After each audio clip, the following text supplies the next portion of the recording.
Исәнмесез, эфирда яңалыклар чыгарылышы. Студияда Руслан Харисов, алга табай кайбер темалар турында. Шәһәрдәшләр җир асты юлларында узучы төзекләндерү эшләре белән канәгать түгел. Моның сәбәбе нидә? Изге сәфәр кылу бәхетенә 17 шәһәрдәшебез иреште. Чаллы мөселманнары хаҗдан кайтты. Сукбай хайваннар өчен вольер төзеделәр һәм ярдәм күрсәтүгә акча җыйдылар. Бер төркем активистлар үз көчләре белән Азира приютына ярдәм күрсәтте.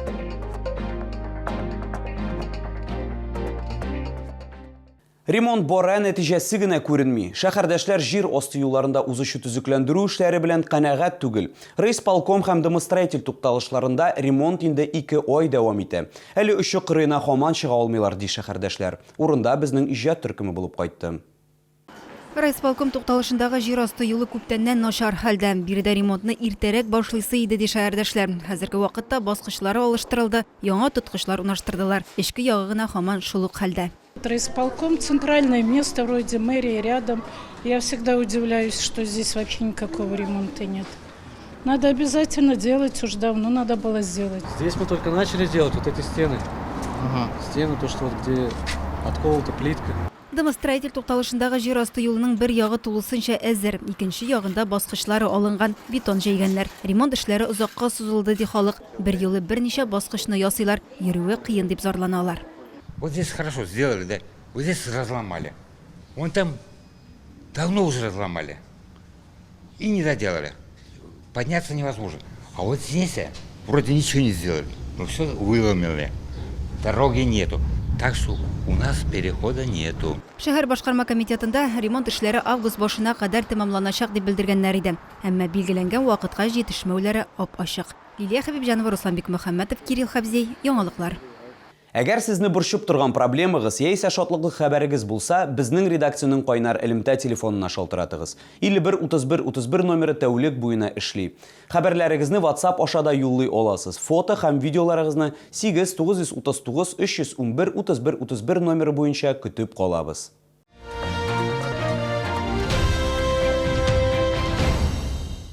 Татарстанның медицина учреждениеләренә толпан тешләгән 7000-нән артык кеше мөрәҗәгать иткән. Бу узган елгы күрсәткечләрдән 1,5 тапкырга күбрәк. Мондый статистиканы республиканың Роспотребнадзор хезмәткәрләре китерде. Иң күп зыян күргән шәһәрләр арасында Казан һәм Яр-Чаллы. Тулырак алдагы материалда. Безнең төбәктә толпанның 5тән артык төрі бар. Ягышлы авырулар хастаханәсе лабораториясендә 4 төрне тикшертергә була. Алар арасында толпан энцефалитеты һәм боррелиоз да бар. Чаллыда һәм Тукай районында эпидемиология хәл шактый тыныч. Әмма күрше Башкортстан, Удмуртиядә хәл тамырдан аерыла. Инфекцияләр күпкә авыррак уза. Степень заражения именно после укуса клеща в этих регионах для человека она значительно выше, чем в нашем Тукаевском районе. Мы уже за этот год пролечили 2 случая клещевого энцефалита. Ике очракта читтән кертелгәне Башкортстаннан, икенчесе Удмуртиядан. Быел толпаннар өчен һава шартлары уңай. Яңгырларда күп булды, кояшлы көннәрдә җитәрлек, үләннәр биек булып үсә. Клещи живут как раз в траве. Вот все, что по пояс растет, это как раз благоприятная среда для клещей. И если вы не выкашиваете свою территорию, не проводите акарицидные обработки своей территории, запущенной территории, то вероятность укусов клещей, она значительно повышается. Толпан энцефалитетыннан прививка ясатырга була. Медиклар сүзләренә караганда, моны көз көне яхшырак эшләргә, аннары кабат 3 айдан соң килергә, 1 елдан соң ревакцинация үтү киңәш ителә. Лилия Гатина, Эльмира Гайнетдинова, Кирилл Хабзей, яңалыклар. Чаллы мөселманнары хаҗдан кайтты. Быел изге сәфәр кылу бәхетенә 17 шәһәрдәшебез иреште. Мәккәгә хаҗ кылу ул исламның 5нче баганасы. Аны матди һәм физик мөмкинлеге булган һәр мөселман үтәргә бурычлы.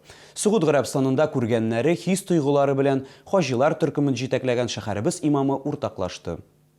Пандемия булу сәбәпле мөселманнар 2 ел буе хаҗ кыла алмады. Быел ниһаять изге җиргә юллар ачылды. Чаллыдан 17 шәһәрдәш китте. Аларга Казан, Яшелүзән, Владивосток, Алтай, Красноярск өлкәләре мөселманнары да кушылды. 49 кешедән торган төркемне Җәмигъ мәчете имамы Мөхәммәд хәзрәт җитәкләде. Изге җирдә хаҗилар 1 ай торды. Хис тойгылары сөйләп бетергесез.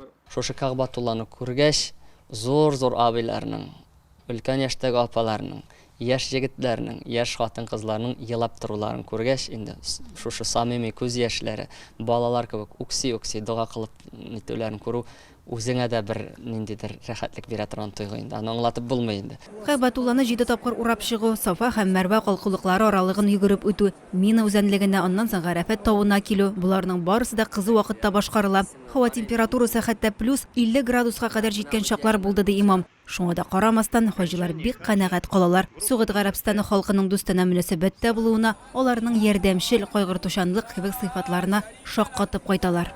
Адым сайын сулар өләшәләр, кечкенә генә балаларга кадәр машина белән килеп туктыйлар, урамда да кешеләргә, хаҗиларга сулар биреп китәләр. Аннан соң инде үзләренең аларның шундый комитетлары бар, бик күп күләмдә һәр көн алар камазлап кына менә шундый коробкаларда сухпайок дип әйтәдер инде без аны шунда соктыр, шундый эчемлекләр, ашамлыклар өләшәләр иде һәр көнне. Изге сәфәр кылганнан соң кеше күзгә күренеп үзгәрә ди Мөхәммәд хәзрәт. Күңелдә җиңеллек, әйтеп бетергесез тынычлык тоясың. Хаҗга барып кайту Аллаһы Тәгалә каршында бурычыңны үтәүдән тыш, бу гомернең асылын аңлауда да ярдәм итә ди имам. Лилия Хәбибҗанова, Ленар Солтанов, Яңалыклар. Шолы волонтерлары сукбай хайваннары өчен вольерлар төзүде. Бер төркем активистлар үз көчләре белән Азира приютына ярдәм күрсәтү өчен акча җыйды. Тулырак киләсе материалда. 9 ел эчендә Азира приютында 4000-гә якын этне коткарганнар, дәвалаганнар һәм яңа яшәү урыны тапканнар. Әмма сукбай хайваннар кимеми, вольерлар җитми диләр волонтерлар. Этләргә будкага бәйләнгән чылбыр белән яшәргә туры килә. Бәхеткә ирекле ярдәмчеләр төркеме акча җыйган һәм приютны яңа вольерлар белән тәэмин иткән. Нашей инициативной группой было построено 6 вольеров. Было собрано более...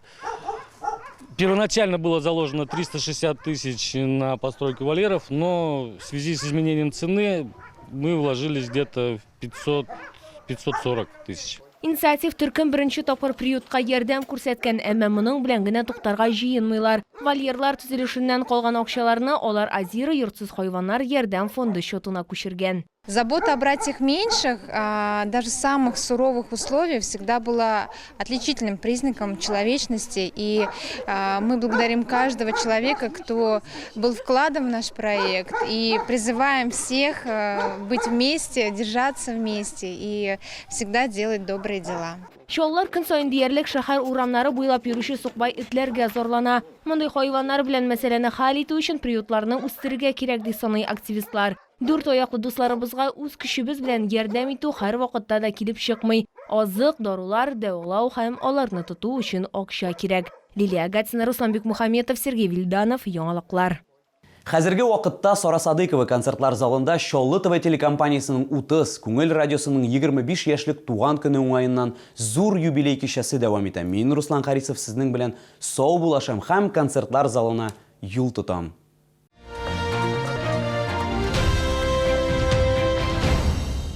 Приглашаем на прием к врачу-офтальмологу из Чебоксарской клиники по всем заболеваниям глаз. Запись по телефону 32 27 22.